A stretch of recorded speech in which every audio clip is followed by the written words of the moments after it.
Hello friends, welcome to my YouTube channel, Poverty Hill Adventures. As you can see, we're at the Archery Club today, waiting for my friend Rob to show up. Today I brought two bows, one an Osage self bow made by Hole in the Bow Chuck, and it's got his signature hole in the bow. Brought that one to shoot. And then I brought this one here. And this one here was made by my friend John. John's a member up here at the club, has his hole in the bow chuck. And it's another Osage self bow. And John was one of the first bowyers, one of the first guys in the area here at the club to start making his own bow. Many years ago, he started making bows. He makes an absolutely beautiful bow. And today I have one of his bows to shoot and one of Hole in the Bow Chuck's bows to shoot. So I'm gonna get a little practice in before Rob. Hey Rob, how you doing? Good, Brian, good. How are you? Oh, good to see you, man. Good to see you. Nice to see you again. It's been a while, you know. Yep, beautiful day out. Oh, it's perfect out. I'm glad we could meet up here. Before we go out and shoot or anything, I got something for you. So hang on a second. Sharing this year's spring thaw primitive archery shoot up here at Hawkeye Bowman, and I wanted to give you this. It's a guy. Thank you.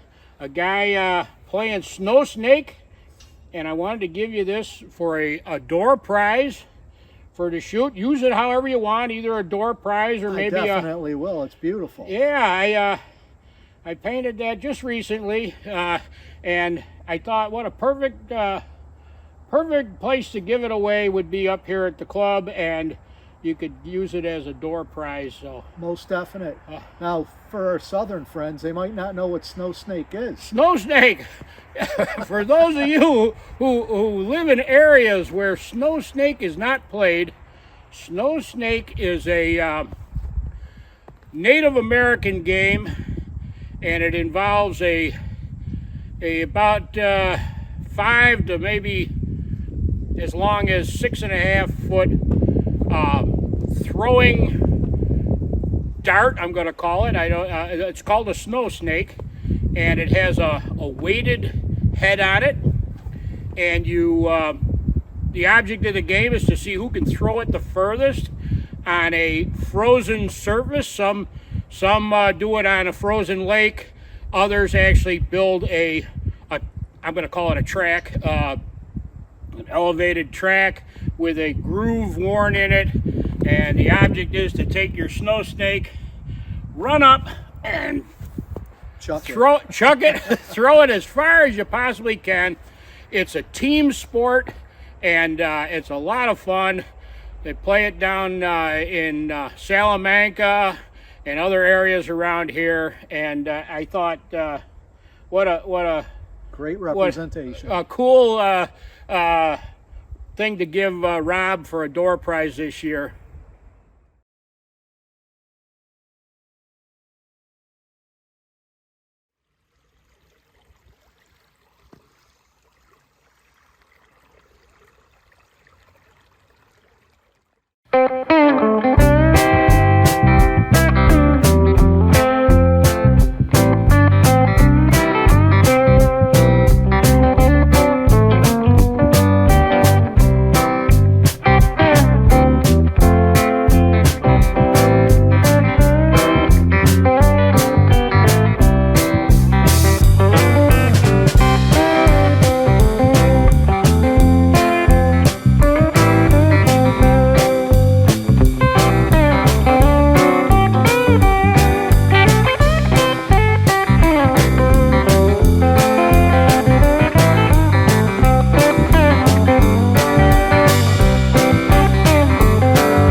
guess that target might have been a little frozen. Either that or I gotta change the suction cups on my arrows.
This isn't hooked up right now because it's winter time, but this is pretty cool.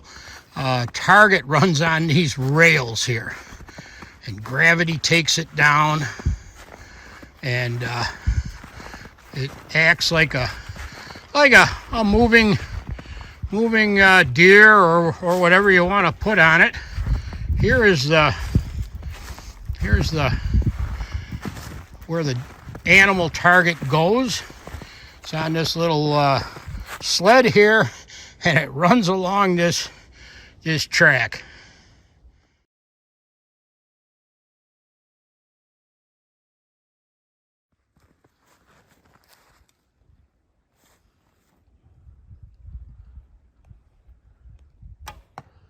Perfect. Well, I think we'll finish up on a positive Call note. it a day and get some lunch. Yeah.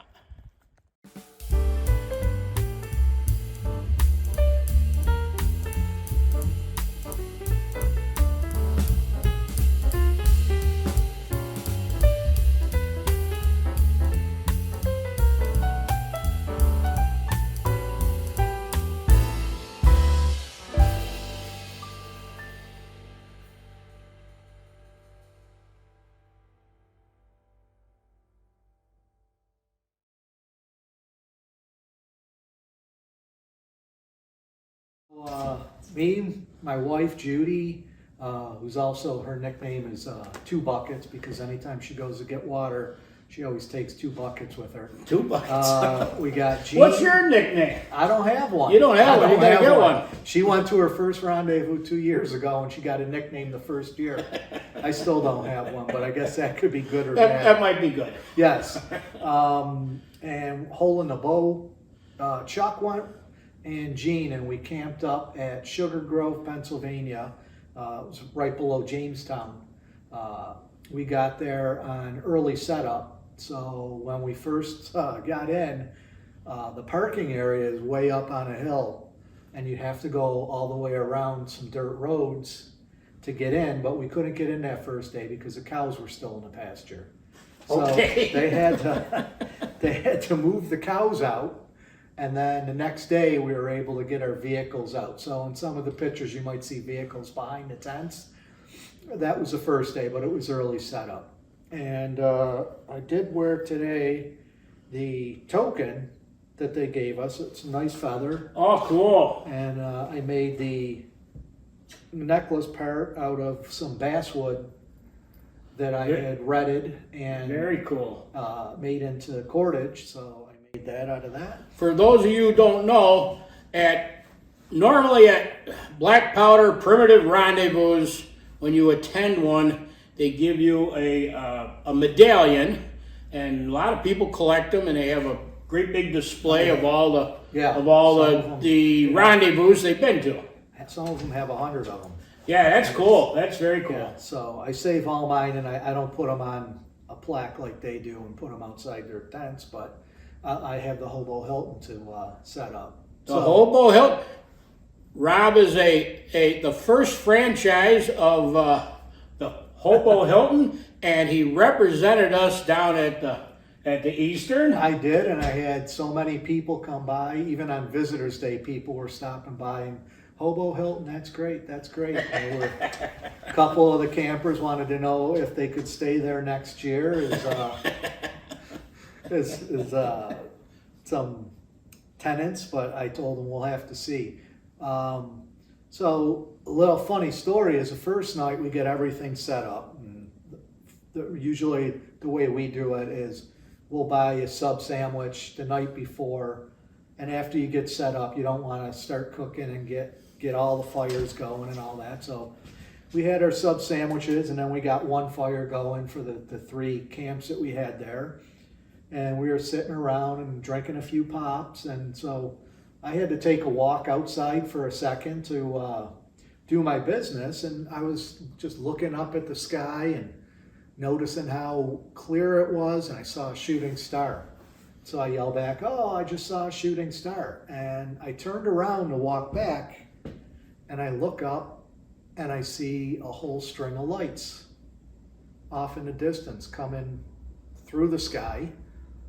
And I was like, oh my God, what am I seeing? And it looked like when you watch one of those Discovery Channel shows where they show the dots over Mexico City or something like that. UFOs. All over. UFO. And I'm like, I called everybody out, and they came out, and nobody knew what it was. And I'm like, maybe it's a string of meteors, but it was moving way too slow. And it just came up over our head, and then one by one, the lights blinked out, and then it was gone. Wow. So my wife wanted to go home, and I told her, relax. And, we were just sitting there dumbfounded. We didn't know what it was, but I don't know if I should tell this part of it, but my wife was talking to the kids the next day, and they all Googled it, and what it is a big satellite called Starlink that Elon Musk put up so that they could get all their TV reception out in the sticks all right. from these, and there's hundreds of them, and you can look them up in a site. It'll tell you what time they come over your location. But at that point, I had not ever seen anything like that. I never heard of one. I wish I didn't know what it was. It made the story more. It gave us some. After that experience, we settled back into daily rendezvous life, and started talking to our neighbors and traveling through to see the trade goods that people had on their trade blankets. It was not a huge camp as far as the Eastern. The Eastern, I remember when I used to go with my father, could be 2,000 people. Right. One of the largest in the country. Yeah, we had like 300-400, which is still a sizable camp. It's still a big event. They held the Highland Games. Okay.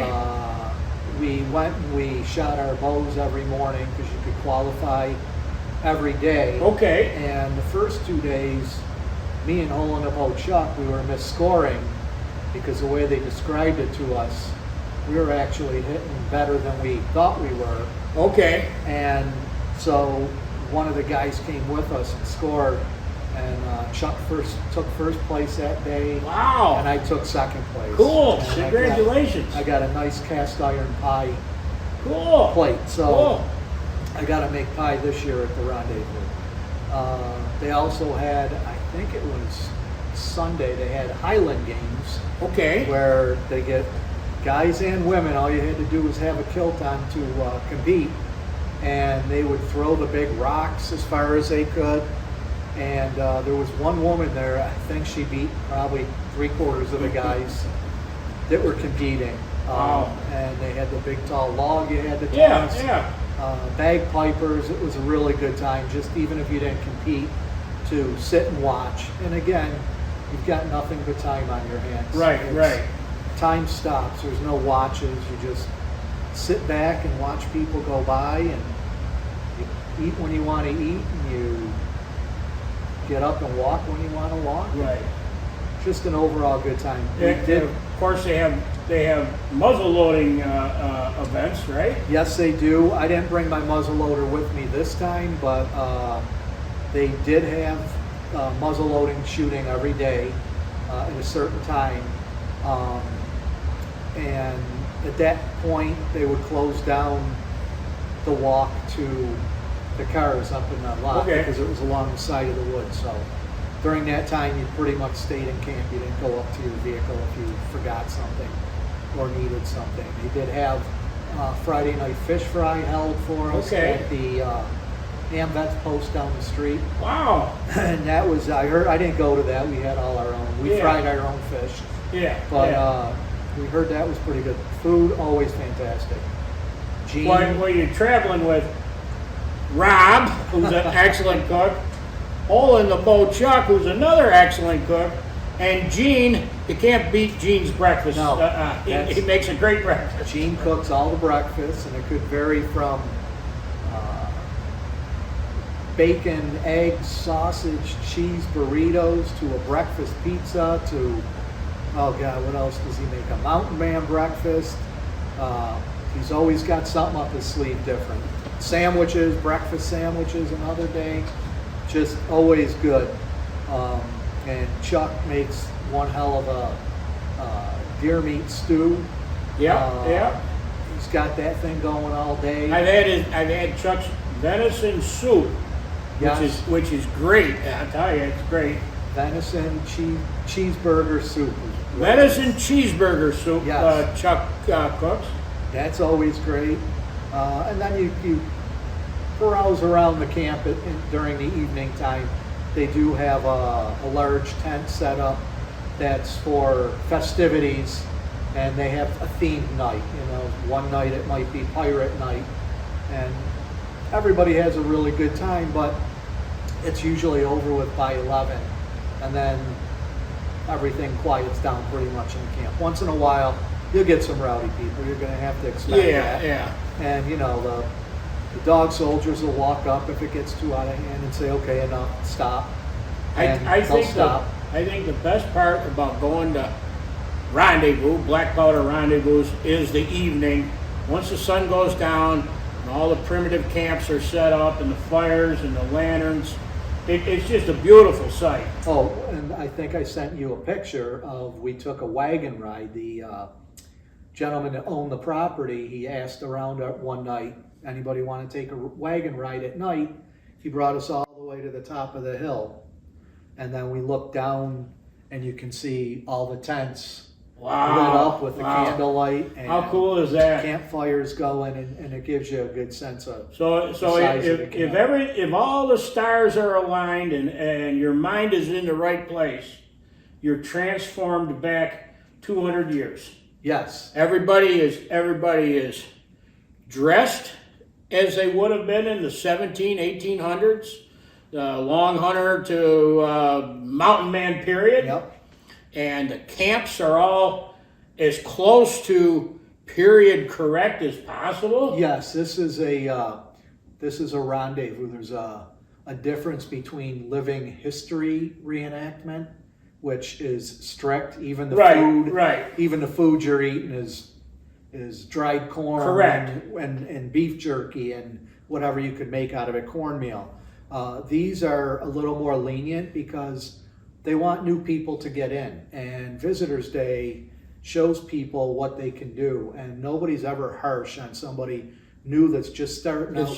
So, you know, every night you get called down to the camp meeting, and everybody usually goes. There's a large tent donated by Panther Primitives. Panther Primitives out of West Virginia. Yep, and every night they draw, you get a door ticket when you walk in, and they draw some really, really nice prizes. There were some really nice knives that were handmade with the sheets and all that, beautiful. That's where they acknowledge the people that are helping to work it, the people that own the property down there. Super, super nice, very attentive. Anything that we needed, they helped us out with. If you needed a hooter moved or some water brought closer, they worked all day long. Right. So we would get a chance to thank them, and then the last one of the week, everybody voted for where to hold the Northeastern next year. Because the location changes Yes. every year. There's a new location Yep. And where's it going to be in 2024? 2024, it's going to be in Pennsylvania, but a little bit more east, about 100 miles. Okay, from what all I right. understand. However, the Northeastern is going to be held at this place, Sugar Grove. So the Eastern is held in September, Yes, at the end of September. and last the week. Northeastern is held in July. So you could go from, You could go to both of them. The Northeastern would be at the location of last year's Eastern. and each one will have its little nuances. Right, With the and weather. you can also go as a visitor just for the day. Yes, definitely. If you're And- in that area. The information is on the internet. I mean, you just look up Eastern Primitive Rendezvous or Northeastern Primitive Rendezvous. Yeah, Living History Foundation. Right. It's easy to find, and if you're interested in getting into the hobby, it's Oh, yeah. a great place to go. Great place. You can start out, get at least some clothes and things, and then, unfortunately, a lot of the participants are getting older. Wow. Yeah. And they're selling whole camps because Right. they just can't do it anymore. So you could pick up a whole camp, furniture and everything for a good penny. A good. Yeah. Yep. Yeah. They're pretty good. And Or our archery club here, Hawkeye Bowman, has a much smaller rendezvous. It's archery only, primitive archery only, but we have a lot of the same folks that Yes. attend ours. Oh, yeah. It's in April. I'll put a link in the video for more information, but it's called the Spring Thaw Primitive Shoot, and it's strictly primitive archery. No muzzle loaders at this one. We don't have the ranges here. We only have archery here, but it's primitive camps, and that's open to visitors also. yes. Saturday. And Rob is running that one. He's the chairman of the 2024, Which is our 20th. the 20th year that we've been doing the Spring Thaw primitive archery shoot. So It's gonna be one. it's gonna gonna be a good one. It's gonna be a good We one. got a lot. We're gonna finally take Dino on a woods walk. Until next time, everybody, take care. Thanks for watching. Remember to keep on trucking and believe in yourself even when no one else does.